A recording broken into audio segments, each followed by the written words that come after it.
E aí pessoal, tudo bem com vocês? Já comecei uma série aqui no canal falando sobre suplementos, né? Vai ter um próximo vídeo para sair já, mas hoje eu quero dar início a uma nova série aqui no canal, que é uma série falando sobre dietas, tá bom? E hoje, para inaugurar essa série nova, eu vou começar a falar, né, sobre o jejum intermitente, isso mesmo. Muita gente hoje em dia acha que o jejum intermitente é a melhor dieta para você se fazer, melhor dieta para emagrecer. Muita gente vê outras pessoas fazendo, tá certo? E acredito que você, se não já viu, já pensou, já ouviu alguém falar sobre, tá certo? E hoje eu vou trazer aqui algumas coisas para você. Afinal, você acha que o jejum intermitente é a melhor dieta? É a dieta que mais queima gordura? E eu tenho o que para falar para você? Sim!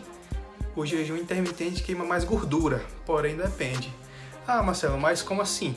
Bom, para a gente começar a entender, eu vou deixar passando aqui alguns slides para vocês entenderem, tá certo? E olha só, a gente precisa entender um pouco sobre a digestão e a utilização de alguns alimentos quando a gente faz jejum, tá certo? A utilização dos macronutrientes, principalmente da gordura e do carboidrato. Porque quando a gente faz jejum, a gente altera alguns hormônios, tá certo? Mas vamos lá. Quando a gente come gordura, principalmente quando a gente come, a gordura, ela é absorvida, tá certo? E ela é levada para os nossos tecidos em forma de triglicerídeo, tá bom?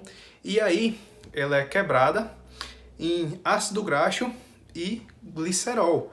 Isso se chama a oxidação de gordura, seria a quebra de gordura, a queima de gordura, como o pessoal fala, tá certo?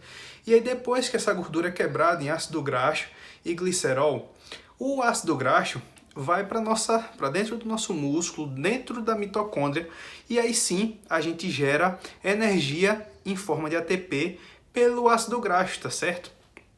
E o glicerol, que é a outra molécula que é formada na quebra da gordura, ela vai para o fígado, pode ir para o fígado, né? Pode ir para outros lugares também, mas pode ir para o fígado para a produção de glicose, tá certo? Para a produção de glicose e geração e ser armazenada como estoque de energia, tá bom? Mas vamos lá. Quando a gente faz jejum, o que acontece? Nossa insulina, que é o hormônio responsável pela regulação do nível de glicose no nosso sangue, começa a diminuir, porque não tem alimento sendo ingerido para poder ser absorvida essa glicose, tá certo? Então a insulina começa a diminuir. Só que outro hormônio começa a aumentar, que é o glucagon, porque nosso corpo sempre tem um hormônio para regular e outro hormônio para contrarregular o nosso organismo, tá certo? Então quando a insulina começa a baixar, o glucagon começa a subir um pouco.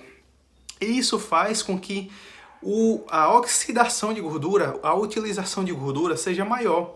Sabe por quê?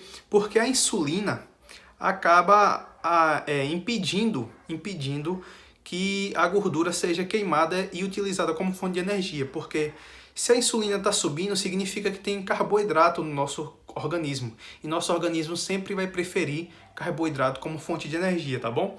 Então, se tem insulina, tem carboidrato, nosso corpo vai preferir carboidrato do que gordura. Então, quando você passa um período em jejum, sua insulina começa a cair, vai ter menos carboidrato e, consequentemente, você vai utilizar mais gordura, tá bom?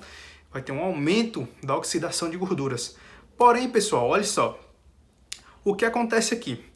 Geralmente, o pessoal faz jejum, o pessoal que prega o jejum, né? Prega um jejum de 16, 18 horas. Eu coloquei aqui para vocês um jejum de 16 horas para vocês terem uma noção, tá bom? Olha só. Supondo que você fez sua última refeição às 22 horas da noite, às 10 horas da noite. Você vai ter um pico de insulina por conta da refeição, é claro, e essa insulina vai começar a diminuir, tá certo?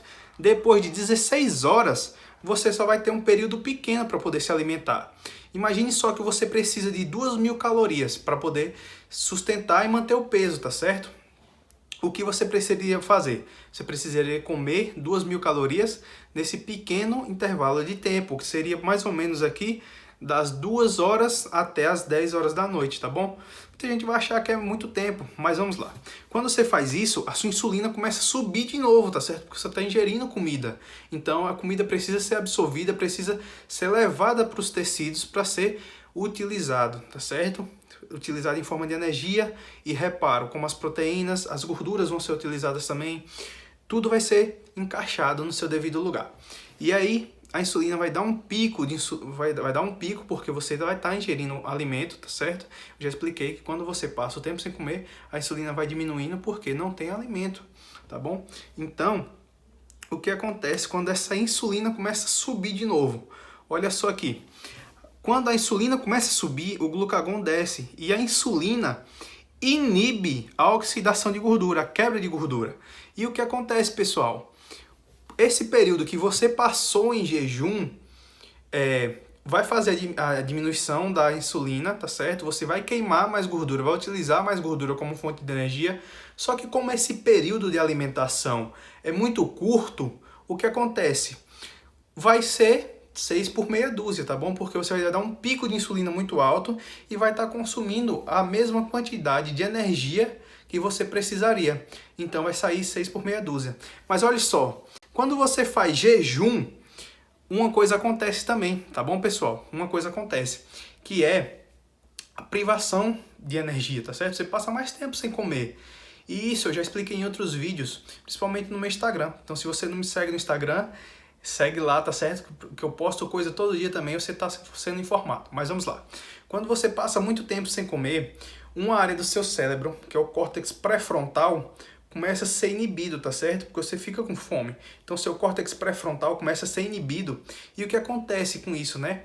O córtex pré-frontal é responsável pelas decisões, pelo racional do nosso corpo, tá certo? Pelas decisões racionais. Então, se o córtex pré-frontal tá um pouco inibido, o que acontece? Você vai ser impulsionado pelas emoções.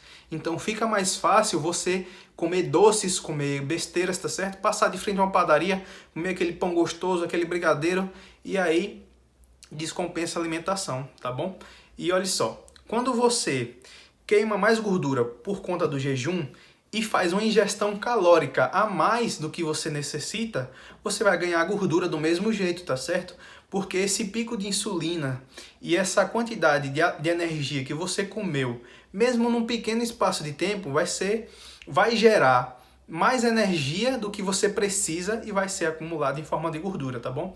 Mas olha só, se você faz o jejum intermitente e consegue consumir menos calorias do que você precisa, aí sim você consegue perder peso. Porque o tempo que você passou em jejum, você conseguiu utilizar mais gordura, tá certo? E além disso, você vai estar em déficit calórico, que vai estimular ainda mais a sua perda de gordura, seu emagrecimento.